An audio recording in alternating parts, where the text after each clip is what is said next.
Hello everyone, I hope everybody is fine. So in this class we will learn about metal के reaction non metals के साथ.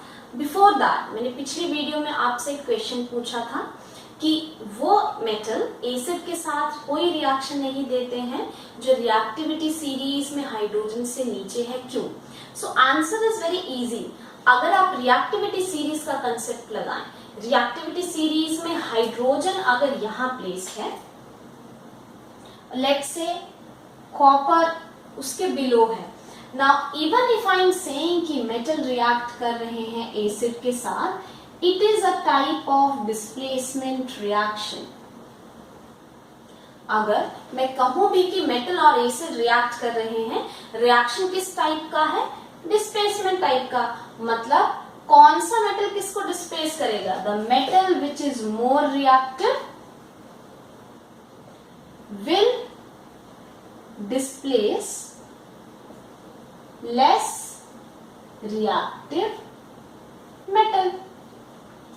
जो ज्यादा reactive metal है वो डिस्प्लेस करेगा लेस रिएक्टिव मेटल को. अब रिएक्टिविटी सीरीज में हमने क्या सीखा था? जो हायरली प्लेस्ड है दैट इज मोर रिएक्टिव और जो लोअर प्लेस्ड है वो है लेस रिएक्टिव. ना अगर मैं कॉपर और HCl को रिएक्ट करने जाऊं, copper is lower in position in reactivity series, इसलिए ये होगा less reactive. Now it can not take the place of HCl, इस वजह से फर्दर रिएक्शन होगा ही नहीं. Okay, I hope your answer is clear.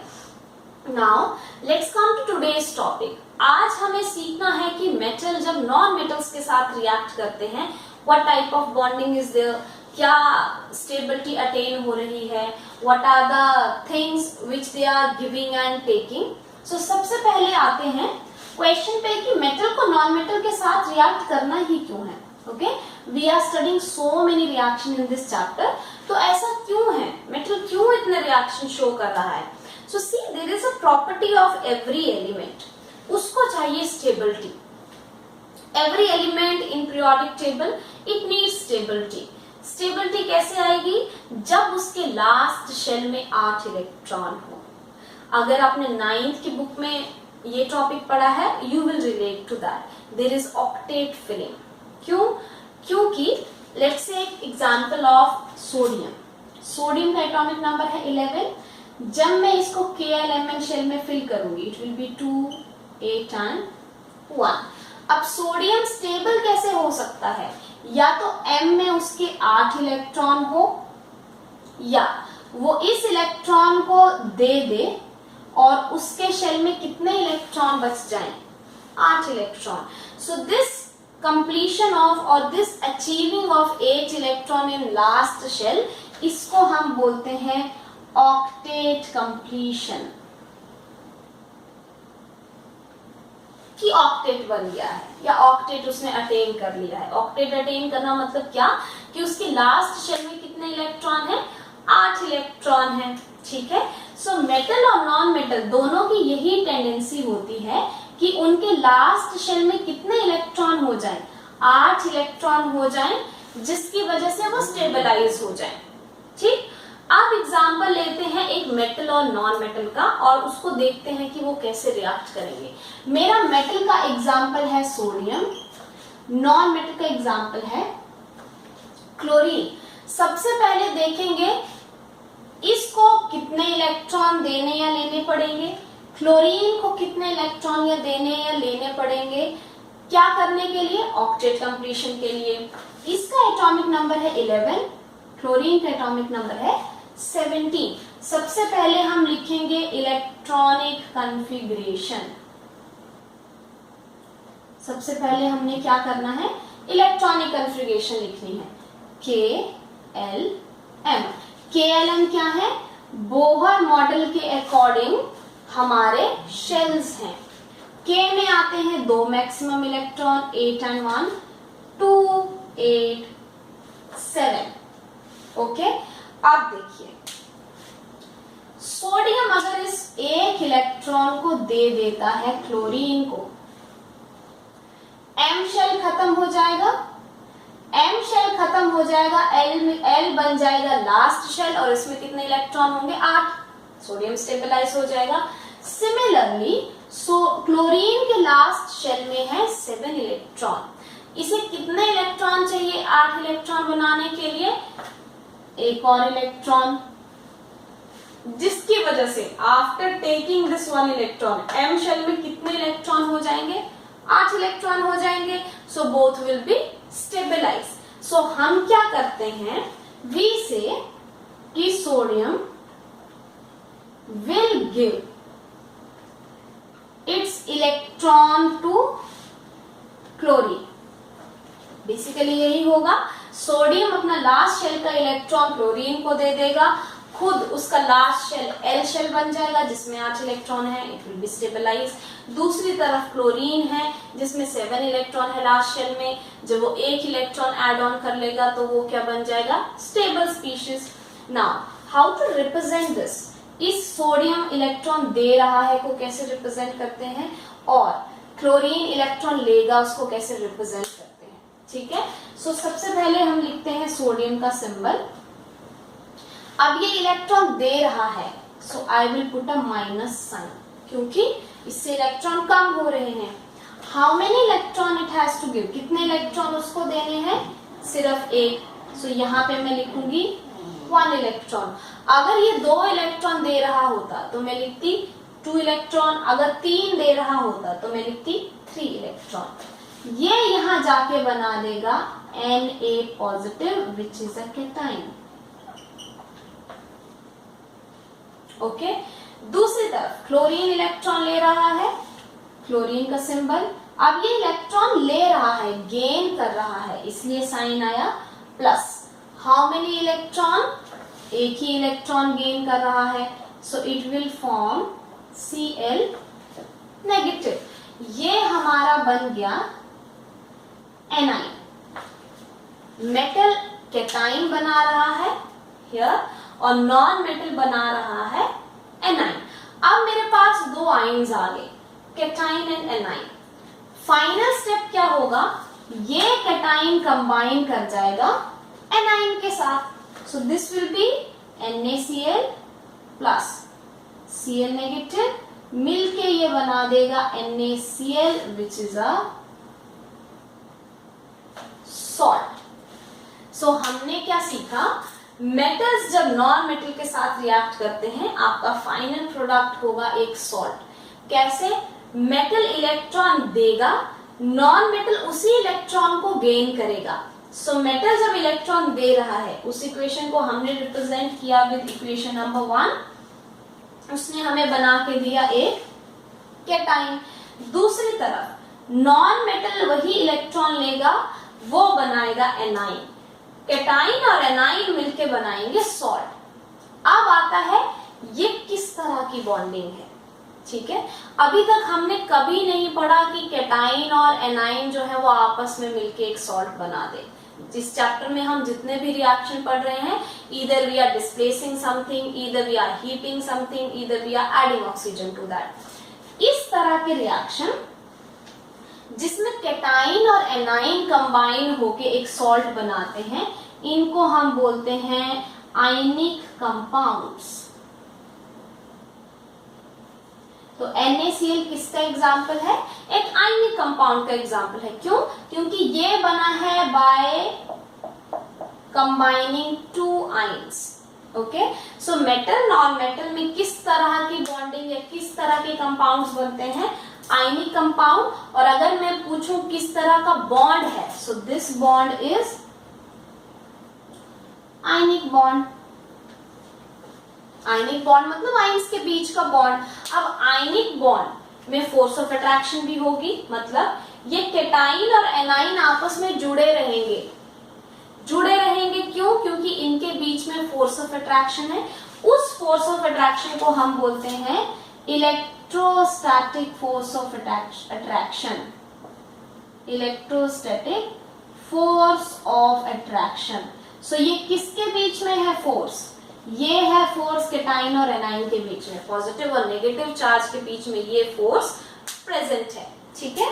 सो अब इस वाले पार्ट पार्ट को हम रिप्रेजेंट करेंगे कि Na जब बन गया, कंबाइन हो गया Cl नेगेटिव के साथ, Na पॉजिटिव जब Cl नेगेटिव के साथ मिल गया, सो इसको हम कैसे रिप्रेजेंट करते हैं। अब आयनिक कंपाउंड बनने की रिप्रेजेंटेशन दी थी एक साइंटिस्ट ने जिसका नाम है लुईस, और उसने कहा था कि ये जो इलेक्ट्रॉन होंगे सोडियम Na पॉजिटिव के और Cl नेगेटिव के, या Na और Cl के, इनको हम मेंशन करेंगे using dots and using crosses. ठीक है, सो अगला टॉपिक हम पढ़ने जा रहे हैं लुईस डॉट स्ट्रक्चर। मैं यहां लिख देती हूं, अगला टॉपिक है लुईस डॉट स्ट्रक्चर। सो ये हेल्प करता है हमें represent with certain symbol, certain dot and crosses, represent करवा देता है कि आयनिक बॉन्ड कैसे बना। ठीक है, सोडियम, एक बात ध्यान में रखनी है, हम जितने भी इलेक्ट्रॉन डॉट और क्रॉसेस में मेंशन करेंगे स्ट्रक्चर में, वो होते हैं सिर्फ वैलेंस इलेक्ट्रॉन्स। वैलेंस इलेक्ट्रॉन मतलब इलेक्ट्रॉन्स जो प्रेजेंट हैं लास्ट शेल में। अब सोडियम का कुछ और हो सकता है, लिथियम का लास्ट शेल कुछ और हो सकता है, किसी और एलिमेंट का लास्ट शेल कुछ और हो सकता है। सोडियम है ये, ओके। इसके में कितने इलेक्ट्रॉन है लास्ट शेल में? सिर्फ एक, क्योंकि इसका एटॉमिक नंबर था 11, इलेक्ट्रॉनिक कॉन्फ़िगरेशन थी 2,8,1। इसके लास्ट शेल में कितने इलेक्ट्रॉन हैं? एक, इसीलिए मैंने उस इलेक्ट्रॉन को किससे रिप्रेजेंट किया? डॉट से। हमने इसको किसके साथ कंबाइन किया है? क्लोरीन। क्लोरीन की इलेक्ट्रॉनिक कॉन्फ़िगरेशन 2, 8, 7, तो मुझे कितने 7 लगाने, कितने डॉट से क्रॉसेस लगाने पड़ेंगे? 7। अब यहाँ क्लोरीन के आप इलेक्ट्रॉन डॉट से भी मेंशन कर सकते हैं, या फिर आप क्रॉसेस यूज कर दीजिए टू अवॉइड कंफ्यूजन। मैं यहाँ पे लगाऊंगी 7 क्रॉसेस। क्यों? क्योंकि बैलेंस शेल में क्लोरीन के कितने इलेक्ट्रॉन प्रेजेंट है? 7। हुआ क्या, ये इलेक्ट्रॉन इसने दे दिया क्लोरीन को। ठीक है, so my final structure will be Na के ऊपर आया पॉजिटिव चार्ज, Cl के पास हो गए 8 इलेक्ट्रॉन, जिसमें से 7 उसके अपने हैं और एक डॉट वाला इलेक्ट्रॉन सोडियम का है। So when you draw Lewis dot structure, always mention valence shell electrons. साथ ही सोडियम जो इलेक्ट्रॉन दे रहा है उसको मेंशन कीजिए डॉट के साथ, किसी और एलिमेंट को मेंशन कर दीजिए क्रॉसेस इलेक्ट्रॉन्स के साथ। एक्सचेंज ऑफ इलेक्ट्रॉन्स हुआ, this exchange of electrons is ionic bonding and the product which will be formed is ionic bond. एक और एग्जांपल ले लेते हैं आयनिक कंपाउंड का, वो भी बहुत ही कॉमन है, MgCl2। ठीक है, उसका भी लुईस डॉट स्ट्रक्चर ही बनाएंगे, MgCl2। डन। मैग्नीशियम का एटॉमिक नंबर है 12। सो जब मैं KLM में इसको फिल करूंगी 2,8,2, सो आई राइट हियर मैग्नीशियम, ये आगे मैग्नीशियम के 2 इलेक्ट्रॉन डॉट से मेंशन कर दिए। क्लोरीन है 2, इसको मैंने लिख लिया सेपरेट करके, एक क्लोरीन ऊपर एक क्लोरीन नीचे। क्लोरीन का हम पहले ही पता कर चुके हैं, इलेक्ट्रॉनिक कॉन्फ़िगरेशन है 2,8,7। सो ऊपर वाली क्लोरीन में भी 7 क्रॉसेस लगेंगे, नीचे वाली क्लोरीन में भी 7 क्रॉसेस लगेंगे। So let's make 7 crosses. ये दूसरी क्लोरीन के। अब फिर से क्या होगा, मैग्नीशियम है मेटल, मेटल को इलेक्ट्रॉन देना है, यहाँ पे एक इलेक्ट्रॉन ये देगा इस क्लोरीन को, दूसरा इलेक्ट्रॉन ये देगा इस क्लोरीन को। सो आपका फाइनल प्रोडक्ट क्या होगा, Mg के ऊपर अब कौन सा चार्ज आएगा? Mg2 positive. क्यों? क्योंकि उसने 2 इलेक्ट्रॉन दिए हैं। जब किसी एलिमेंट ने एक इलेक्ट्रॉन दिया था, उस पे चार्ज आया था 1+, 2 इलेक्ट्रॉन 2+, कोई एलिमेंट 3 इलेक्ट्रॉन देगा तो चार्ज आएगा 3+। उसके बाद है आपकी क्लोरीन इसमें अब हो गए हैं 8 इलेक्ट्रॉन्स, यहां मैं ऐसा लिख देती हूं, साथ में 2। अब ऐसा मैंने क्यों लिखा है, मतलब 2 क्लोरीन है, दोनों क्लोरीन का सेम स्ट्रक्चर है और ये बनके तैयार हुआ है जब मैग्नीशियम ने अपने 2 इलेक्ट्रॉन दे दिए हैं एक क्लोरीन को।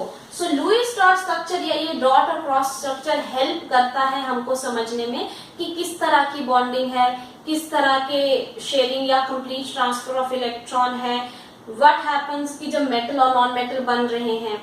नाउ कैरेक्टरिस्टिक्स की अगर बात करें, क्योंकि हमने कहा ये आयनिक बॉन्ड्स बना रहा है, तो आयनिक बॉन्डिंग के कुछ तो फीचर होंगे कि वो कंपाउंड के फीचर जो आयनिक बॉन्ड बनाते हैं वो कंपाउंड कैसे होते हैं।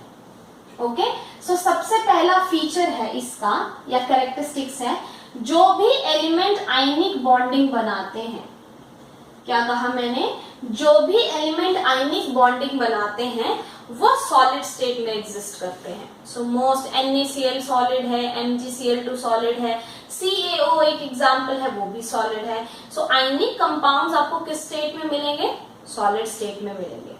दूसरा कैरेक्टरिस्टिक्स, आयनिक कंपाउंड के मेल्टिंग और बॉइलिंग पॉइंट हाई होते हैं। क्यों हाई होंगे, आप खुद ही देखिए, आयनिक बॉन्ड है between cation and A9, plus और माइनस। सो जो तो इलेक्ट्रोस्टैटिक फोर्स ऑफ अट्रैक्शन है वो है बहुत ज्यादा, इस वजह से उनके मेल्टिंग और बॉइलिंग पॉइंट बहुत ज्यादा हाई होते हैं। ठीक है, उसके बाद है इंपॉर्टेंट पॉइंट, ये होते हैं good conductor of electricity. NaCl हो गया, MgCl2 हो गया, या कोई भी और आयनिक कंपाउंड लीजिए, ये होते हैं good conductor of electricity, but सिर्फ 2 मीडियम में। ईदर आप उनको लो सॉल्यूशन मीडियम में, either they will be good conductor of electricity in molten state. Okay, now solution मतलब उस सॉल्ट को मैंने मिक्स कर दिया है वाटर में, मोल्टन मतलब उस सॉल्ट को मैंने हीट करके चेंज किया है इनटू लिक्विड स्टेट। तो आयनिक कंपाउंड्स किन 2 स्टेट में इलेक्ट्रिसिटी कंडक्ट करते हैं, जब या तो वो सॉल्यूशन स्टेट में हो या मोल्टन स्टेट में हो। ठीक है, क्यों, क्योंकि इलेक्ट्रिकल कंडक्टिविटी के लिए हमें चाहिए मोबाइल आयंस। मोबाइल आयंस मतलब जब भी हम कहते हैं कि हमें इलेक्ट्रिसिटी या ये पर्टिकुलर सॉल्ट इलेक्ट्रिसिटी कंडक्ट कर रहा है, इट मींस वो फ्री मोबाइल आयंस प्रोड्यूस कर रहा है, आयंस जो कि इधर उधर मूव कर सकते हैं freely without any force of attraction from other half of the ions.